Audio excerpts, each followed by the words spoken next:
Alright, it's recording now. All right. Hello, class. You thought you got away from it, but you didn't. Here's your lesson that you missed today when you went to the Galleria.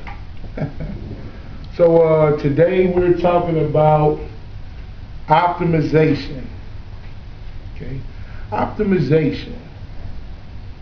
What does that mean? I know how to spell it. Zation. Optimization. What does that mean?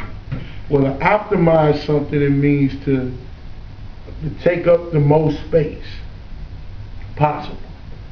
Or, you know, if I'm thinking about what we've talked about already, the maximum amount of what I'm dealing with, right? Now, also, we want to think about optimization being, you know, my extremes. So I might be talking about something that's the most amount I can get, or even the least amount that I can get. So optimization is another way of looking at maxes and mins. And here we're talking about, of course, absolute. Because the biggest amount or the smallest amount. So let's look at this problem right here. Alright. It says, find, you need a pencil? I'm alright. Find the shortest distance from y squared equals 2x to the point 2 comma 0. So they want the shortest distance. So here I'm thinking about absolute min, right? The minimum amount that I need to have the shortest distance from this particular graph here to the point 2 comma 0. What must x be if that's the case? That's what they're asking. So, distance. What do I know about distance? Well, the distance between any 2 points, I can use the formula d equals the square root of x2 minus x1 squared plus y2 minus y1 squared. This is from algebra. I know you guys act like you never took the class, but that's where that came from. Alright? So I need 2 points. Well, I got 1 point. Point A is 2 comma 0. That's the point. Now point B lies on this particular graph, y squared equals 2x. Right? So if I was to solve for y, because we know for whatever x I have, the y is going to be f of x. Right? Is going to be what y is equal to when I solve. Well, if I solve this, I want to get the squared by itself. So, I'm trying to get the y on the side by itself. So I need to get rid of the square. And how do I get rid of the square? That's right. Take the square root. So y is equal to either plus square root of 2x or minus square root of 2x. So I know that point B has to be x comma plus or minus square root of 2x. Now which one I'm going to use, Mr. B, because it says plus or minus? Well, let's just look at using either one of them for right now and see what happens.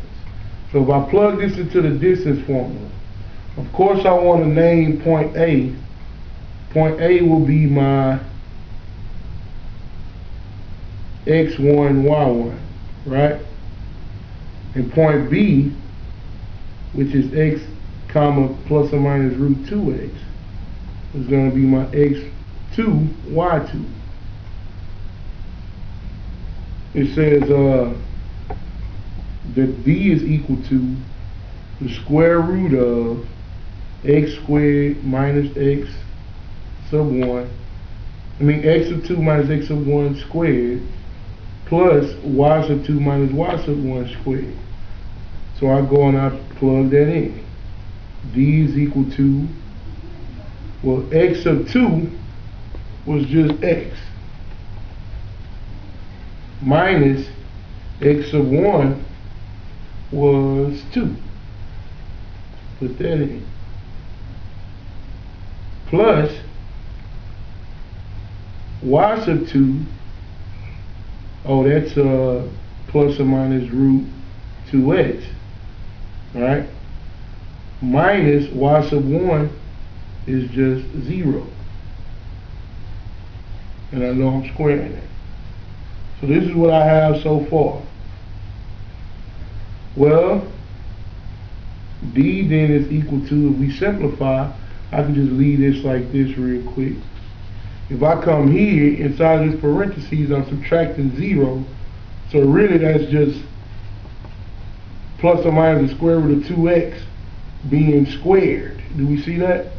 The 0 is kind of a placeholder, it just cancels out. So I'm squaring something that I'm taking the square root of. Whether this was a positive root 2x or a negative root 2x, I know when I square it, it's going to be positive. Right? And when I square this square root, what happens? The square root just cancels. So I'm left with just 2x. Well, go back to what we're doing. I'm trying to find the shortest distance. Optimization problem. The shortest distance. So, shortest distance, going back to optimization, means the absolute max or mins. Well, remember what we said. Where do absolute maxes and mins normally occur? They occur at critical values. And how do I find my critical values? That means I have to find a derivative. Remember that? Find derivative. And then after that, set it equal to 0.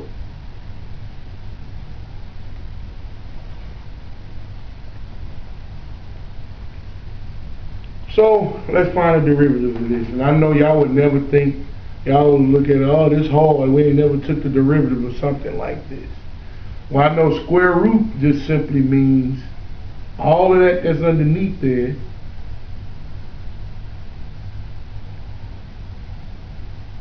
raised to the 1/2. Right? So then if I take the derivative in terms of x, because this function is in terms of x, that's going to be the derivative of big D over dx.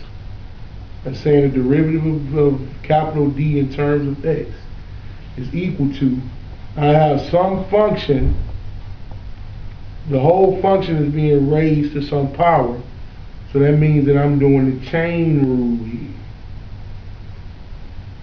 So I have to do my outer derivative first, so that's a power, so I gotta do the power rule part.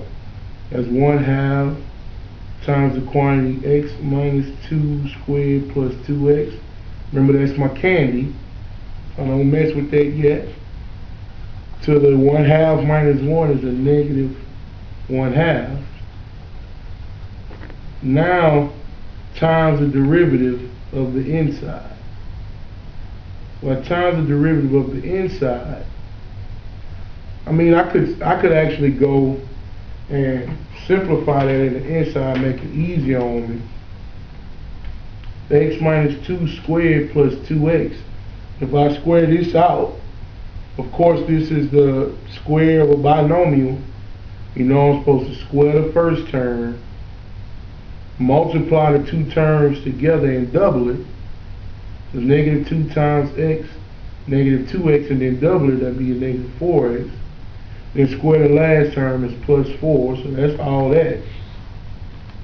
Then just plus 2x. Simplify that, I'm left with x squared minus 2x plus 4 all on the inside of that. So if I take the derivative of x squared minus 2x plus 4, 2x minus 2. 2x plus 2. Alright? So then I have this. That's my derivative. So what I'm supposed to do, find a derivative, set it equal to 0. So dd over dx, meaning d of capital D over dx, I want to set that equal to 0. So then I have this. Or I could go ahead and put what we simplified, b up there. And that was x squared minus 2x plus 4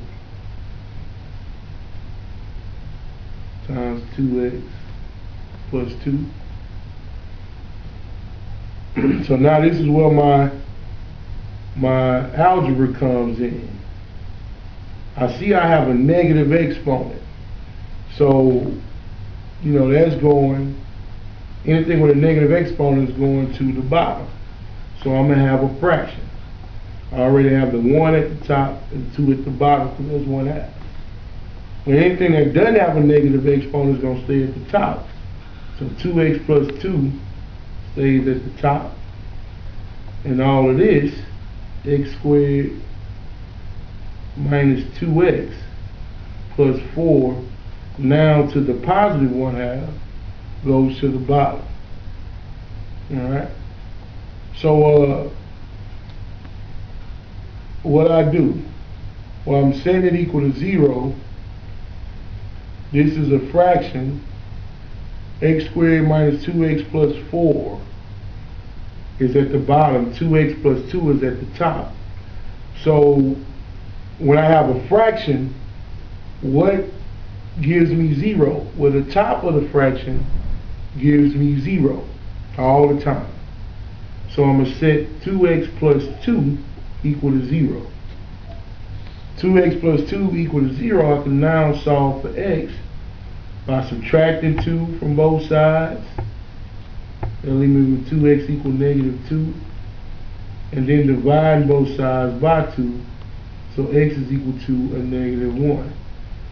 Now I hope that some of y'all are saying, well, Mr. B, why didn't you set the bottom equal to 0? Because we know that setting the bottom equal to 0, it should also give me a critical value, because we know critical value is where the function equal to 0 or where it's undefined.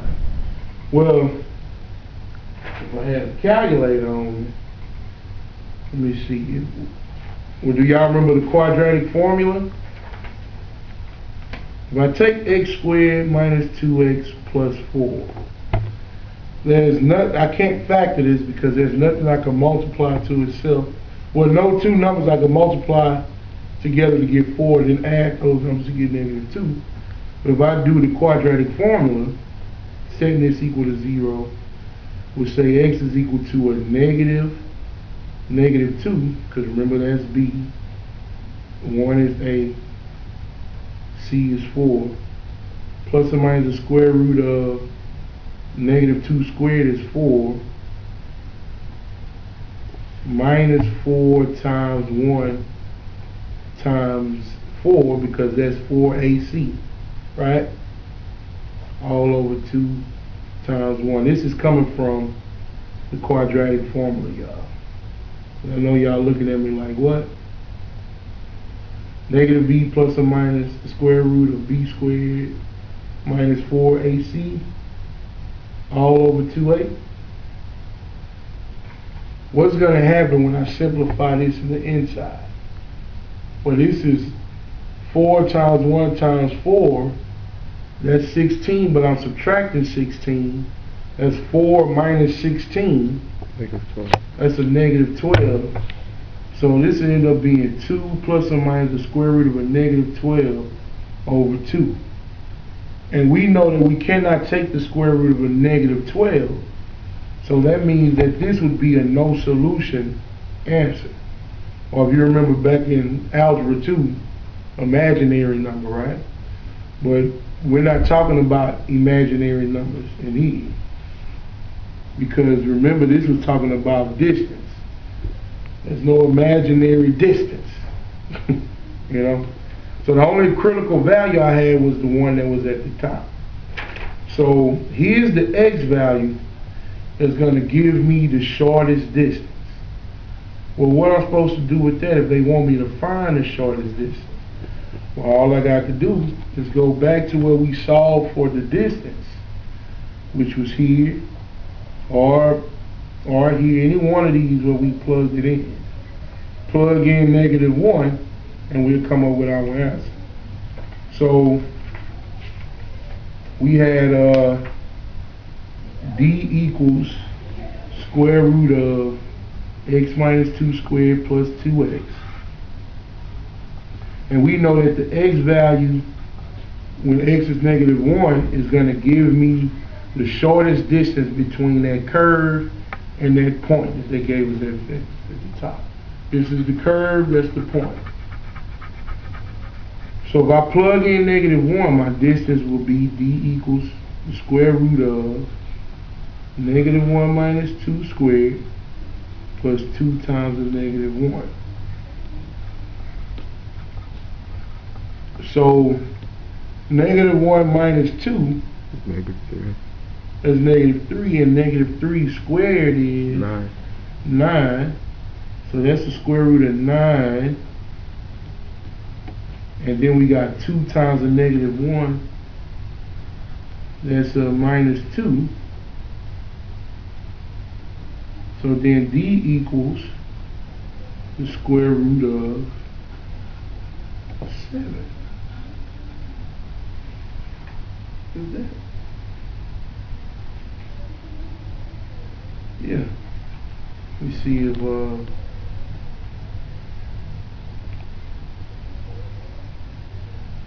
oh man, this is supposed to be, God dog it. When we took the derivative of this, we put 2x plus 2. It's supposed to be 2x minus 2. Golly. Because that's 2x, x squared is 2x, then that's minus 2.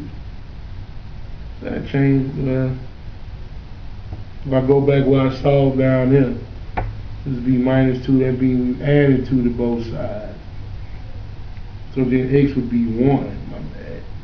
My bad, class. Y'all know how we get sometimes. But then if I plug in 1,